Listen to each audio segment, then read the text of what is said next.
I'm going to address this to Jacob's videos because they sent me this comment. They said, Ted, are you condoning stoning children if they disobey their parents? You can't use one part of the Bible and not use the other.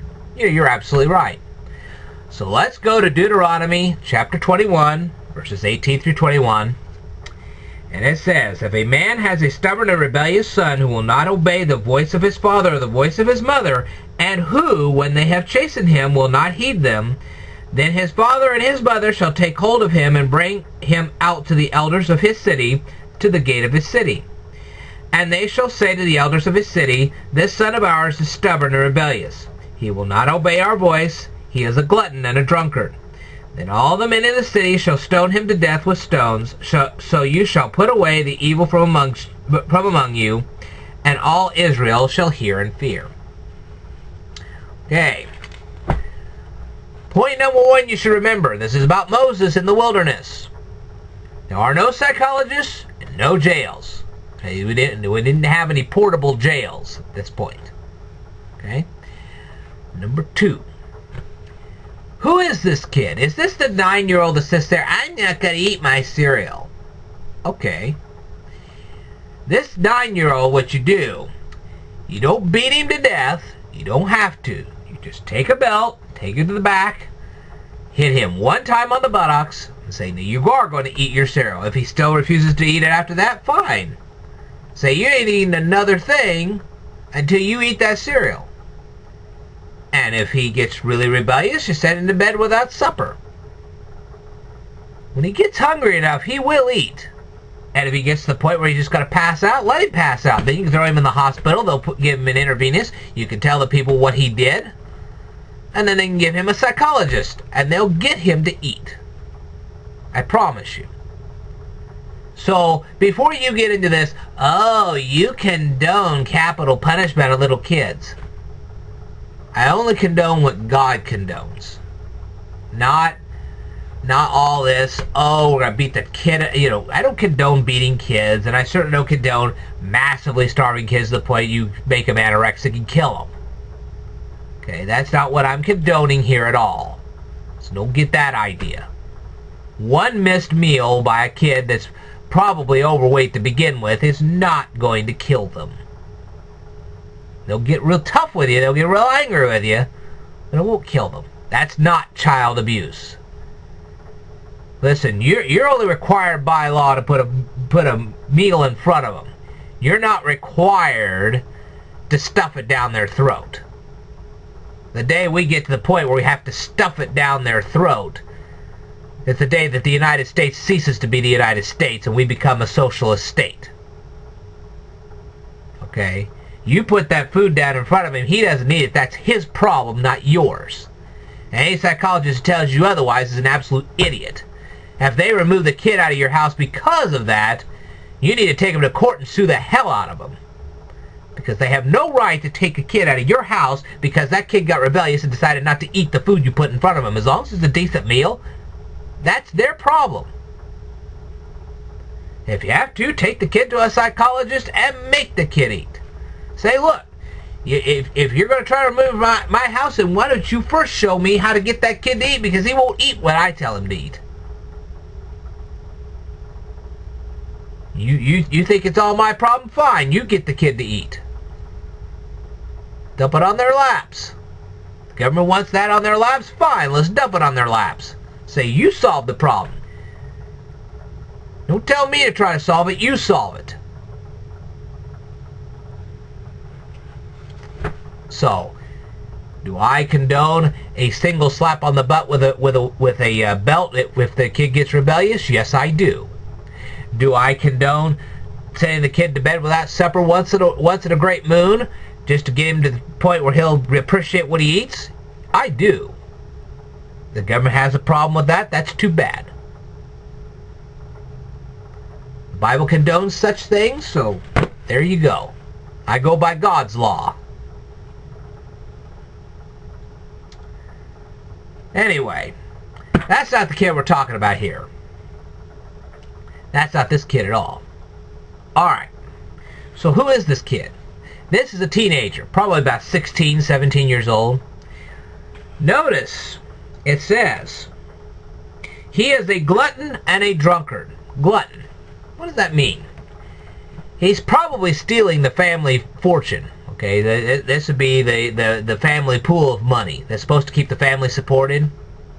He's probably stealing a ton of that. What's he spending all this money on? Well, obviously it'd probably be food. Okay, because if he's a glutton, he's eating a lot of food. He's probably eating this whole family at a house at home. They have no food to feed any other children because this kid's eating it all. But that's bad enough. But I don't think that's the end of this kid. Drunkard. Now, I think in this particular text, it probably was mistranslated. Probably the better word would be intoxicated. Most likely this kid has been intoxicated with all kinds of things. It could be anywhere from marijuana to PCP to ecstasy, you name it. They had opium.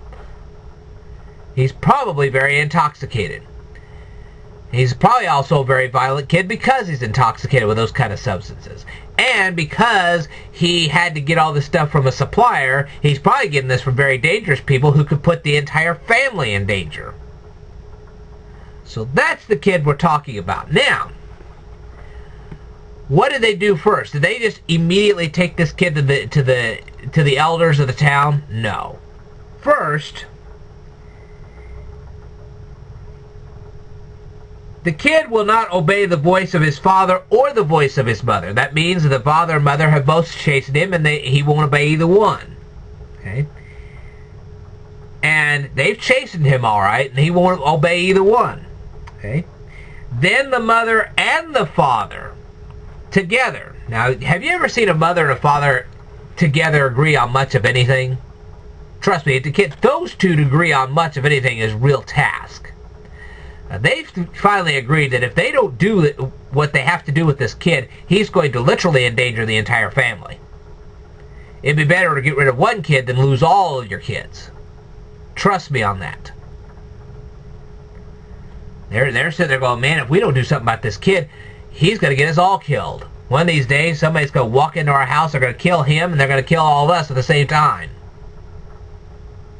Especially if this kid can't pay up his debts to somebody that's dealing him a lot of intoxicating substances. So, because their kid now has become such a danger to the whole family, now here's the key. Either they've allowed this kid to get so out of control that they can no longer control him, or this kid is just so messed up in the mind. Somehow he's just really gotten messed up that they can't deal with him. And if you want a good example of this, go on to 1st and 2nd Samuel where they talk about David and Absalom. There's a classic example. Absalom was so far out of control that Joab had to kill the kid just to save the Israelites. That's the kind of kid we're talking about here. Okay? So these parents have finally agreed if they don't get this kid out of their family, the whole family's going to be toast. They'll either be outspent, where they'll have nothing to feed anybody, or worse, this kid could come in and kill them all, or worse yet, some supplier could come in, kill the kid that owes him the money, and kill the whole family too. So they're in a great deal of danger, and they know it. Alright? So they take hold of this rebellious kid, and they bring him out to the elders of the city. Okay? Now the elders take a look at this kid. Now, not only does the mother and father have to agree that this kid is a danger to everybody, but the elders of the city also have to agree to this. So now you got a mother, a father, and the elders of the city saying, man, this kid is a menace to society. This got to stop. So then the elders of the city take him up, rope him up, tie him together, and then they just chuck stones at this kid until he's dead. So you see, this is not an ordinary rebellious kid. This kid is a literal menace to society. He is endangering his entire family, and he's endangering, as if that wasn't enough, he's also endangering his whole community. That's when they stone him. Do I condone that? You betcha. I condone that thoroughly. If a kid has gotten so bad that not only is he endangering his whole family, but the entire community that he lives in, killing. You betcha. So, before you go writing a comment like that to me, check out your facts. No, I'm not going to condone somebody stoning a kid because he won't eat cereal. But if he's becoming a menace to society and a menace to his own family, yes, I would condone that. Maybe if it was more condoned, we wouldn't have as many junkies on the street. We wouldn't have so many people hooked on gambling. That kind of thing. Maybe we wouldn't have any drive-by shootings either. How about that? So like I said, this kind of rebellious kid has become such a danger to his own family and to the community that he lives in that they finally had to resort to killing him just so that the whole society wouldn't be endangered anymore. Do I condone that? You betcha.